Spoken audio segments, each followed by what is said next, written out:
Baik pemirsa USM TV, selamat malam. Kembali lagi bersama saya, Pandu Chandra, tentunya menyiarkan secara langsung dari Gerbang Tol Banyumanik Semarang. Tentu saja akan terangkum dalam update mudik Jateng USM TV. Dan pada malam hari ini, saya tengah berada di depan Gerbang Tol Banyumanik. Tentunya dapat Anda saksikan di belakang saya pantauan arus secara langsung, arus lalu lintas, dan tentu saja melihat kondisi saat ini, seluruh kendaraan dapat berjalan dengan lancar tanpa ada terhambat satu sama lain. Dan tentu saja hal ini menunjukkan peningkatan dari hari ke hari. Menjelang Hari Raya Idul Fitri, Jasa Marga Trans Jawa Tol Group ini mencatat sebanyak 204.000 kendaraan. Ini menuju ke timur Trans Jawa, di mana hingga pada malam hari ini data yang kami peroleh sebanyak 204.631 kendaraan menuju wilayah timur Trans Jawa melalui gerbang tol Cikatama. Dan total volume kendaraan yang melewati gerbang tol Cikampek Utama ini naik 48,8% jika dibandingkan lalu lintas normal. Dan menurut Vice President Corporate Secretary and Legal JTT Group, ini Ria Marlinda Paulo menyampaikan bahwa kenaikan volume lalu lintas kendaraan dari wilayah timur Trans Jawa ini selalu mengalami kenaikan dari hari ke hari. Dan tercatat sebanyak 141.305 kendaraan, ini naik sekitar 2,12% dari lalu lintas normal. Dan hal ini senada dengan pemberlakuan potongan tarif tol sebesar 20% yang sudah mulai dilakukan per tanggal 24 Maret 2025 dengan ruas berbeda yang diterapkan hanya pada ruas tol Jasa Marga Group untuk tarif perjalanan menerus dari Jakarta dimulai dari gerbang tol Cikatama menuju Semarang, yaitu gerbang tol Kali Kangkung dari tanggal 26 Maret 2025 pukul 5 pagi hingga 28 Maret nanti pada pukul 5 pagi. Dan tentu saja hal ini senada dengan himbauan yang disampaikan untuk para pengguna jalan agar para pengguna jalan tol Trans Jawa ini mengutamakan keselamatan dan mempersiapkan diri untuk memasuki perjalanan via jalan tol dan dapat memastikan diri dalam kondisi prima, baik kondisi tubuh maupun kondisi kendaraan. Dan tentu saja pemirsa, bergeser ke lokasi selanjutnya, tadi kami juga melakukan peninjauan terhadap lokasi rest area yang terletak di Bawen atau rest area kilometer 439A Bawen, di mana rest area ini terpantau lengang. Dan tercatat mulai pagi hari ini sebanyak 1.000 kendaraan memasuki rest area ini untuk beristirahat ataupun mengisi bahan bakar. Dan di rest area ini terpantau juga banyak sekali UMKM yang juga berjualan untuk juga dapat membagikan ataupun menjadi tempat bagi para pemudik untuk dapat membeli mampir singgah sejenak, membeli minum ataupun makan bagi yang tidak berpuasa.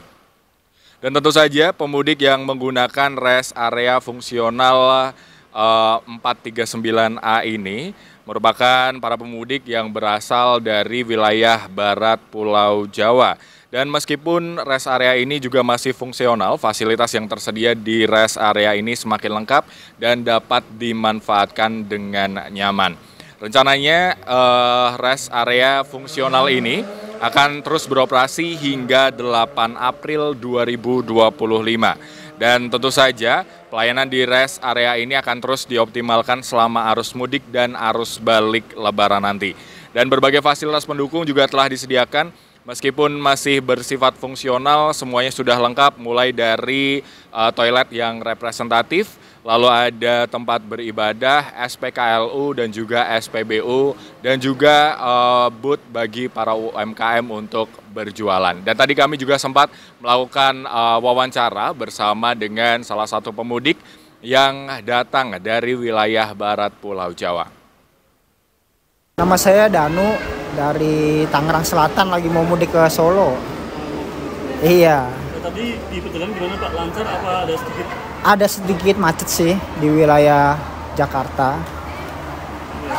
Ini ya Pak, ini kan rest area kan baru dibuka ini Pak. Iya. Tanggapannya gimana Pak? Ada layanan seperti layanan tempat sepeda dan bermain? Oh, layanannya sih bagus sih ya. Selama tadi lewatin rest area beberapa kali kan Di sini tuh kelihatannya paling nyaman lah. Ada tempat bermain buat anak-anaknya di situ ya, sebelah situ. Terus ada yang buat rebahan, ini yang paling penting nih. Maksudnya kita kan kadang-kadang capek nih, perlu istirahat juga, rebahan gitu. Bagus sih untuk ininya, untuk restorannya bagus. Mungkin harapan Bapak untuk ke depan terus area-area apakah ditambahin lain seperti ini apa gimana? Iya perlu banget itu. Maksudnya untuk kedepannya biar pemudik lebih nyaman. Alangkah baiknya ada tempat peristirahatan begini nih. Disediain kayak tempat rebahan, tempat santai lah istilahnya begitu. Baik pemirsa, dan bergeser ke moda transportasi kereta, 5 hari masa mudik lebaran stasiun di Semarang mencatatkan kedatangan sebanyak 43.000 pemudik. Selama 5 hari masa arus mudik lebaran yang dimulai pada Jumat lalu, tepatnya di 21 Maret 2025, hingga pada Selasa yang lalu terdapat sebanyak 43.807 penumpang yang telah tiba di stasiun wilayah Kota Semarang atau rata-rata 8.700 penumpang per hari. Dan kedatangan pemudik ini terbagi di 2 stasiun kedatangan, di mana diantaranya stasiun Semarang Tawang Bangjateng sebanyak 25.294 penumpang, dan juga Semarang Poncol sebanyak 18.513 penumpang. Dan jumlah ini menunjukkan adanya peningkatan yang signifikan pada kedatangan penumpang yang diperkirakan akan terus meningkat seiring dengan mendekatnya puncak arus mudik. Dan diprediksi kedatangan penumpang ini akan terjadi pada titik yang tertinggi di hari Sabtu 29 Maret 2025 mendatang. Dengan lebih prediksinya 7.000 penumpang akan datang di stasiun Semarang Tawang Bangjateng dan lebih dari 3.500 penumpang akan tiba di stasiun Poncol. Sementara itu pemirsa, untuk keberangkatan penumpang selama periode tersebut ini tercatat sebanyak 60.984 penumpang atau rata-rata 12.197 penumpang per hari yang naik menggunakan kereta api di stasiun wilayah Kota Semarang. Dan tentu saja angka ini juga cukup tinggi mengingat masih periode mudik lebaran. Mayoritas keberangkatan penumpang tertinggi didominasi oleh penumpang lokal dengan tujuan Semarang, Pekalongan, Pemalang, Tegal, Ngrombo maupun Cepo. Dan tadi juga telah kita lakukan interview bersama dengan Kepala Humas Daerah Operasional 4 Semarang. 5 hari masa angkutan lebaran dari tanggal 21 sampai dengan tanggal 25 Maret terdapat 43.000 lebih pemudik yang tiba di stasiun Semarang Tawang dan stasiun Semarang Poncol. Sedangkan untuk keberangkatan dari stasiun Semarang Tawang dan stasiun Semarang Poncol selama 5 hari masa angkutan lebaran terdapat 60.000 lebih penumpang berangkat. Pada hari ini tanggal 26 Maret 2025 kita kedatangan pemudik menggunakan kereta api Tawang Jaya Premium, di mana ini merupakan program mudik gratis dari BUMN. Sebanyak 480 penumpang tiba di stasiun Semarang Tawang. Baik pemirsa, dan sebagai himbauan bagi para pemudik yang akan memasuki wilayah Kota Semarang dengan menggunakan moda transportasi kereta, Anda dihimbau agar dapat membawa barang bawaan sesuai dengan porsi yang telah disediakan oleh pihak Kereta Api Indonesia. Dan tentu saja hal ini untuk menghindari penumpukan yang terjadi di dalam kereta, baik itu yang disebabkan oleh barang bawaan Anda ataupun barang bawaan yang terlalu banyak. Baik, dan saat ini kita akan melihat pantauan dari udara dari gerbang tol Banyumanik. Pada hari ini, tepatnya H-5 Lebaran, ini terpantau sebanyak 129.363 kendaraan. Ini menuju Solo melalui gerbang tol Banyumanik atau naik sekitar 15,55% dari lalu lintas normal sebanyak 11.954 kendaraan. Dan bagi Anda yang akan melakukan perjalanan pada malam hari, Anda juga dihimbau untuk dapat melakukan perjalanan dalam kondisi yang prima, memperhatikan kondisi kendaraan dalam kondisi yang prima serta kondisi tubuh yang sehat.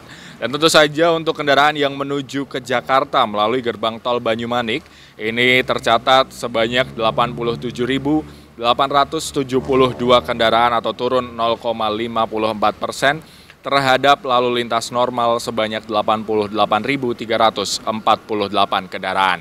Dan tentu saja dapat Anda saksikan di belakang saya, kondisi lalu lintas masih terpantau aman dan cukup terkendali untuk kondisi di malam hari ini. Dan bagi Anda yang ingin melakukan perjalanan di malam hari, kembali kami himbau untuk dapat saling menghormati sesama pengguna jalan.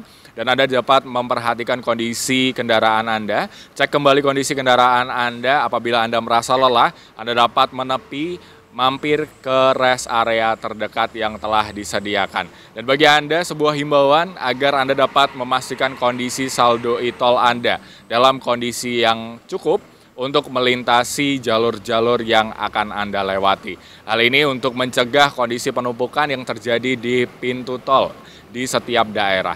Dan mungkin itu saja pemirsa liputan yang dapat kami sajikan bagi Anda. Kami akan kembali tentunya mengupdate lebih lanjut kondisi-kondisi terkini tentang arus mudik Lebaran 2025. Jangan kemana-mana, tetap bersama kami di USM TV.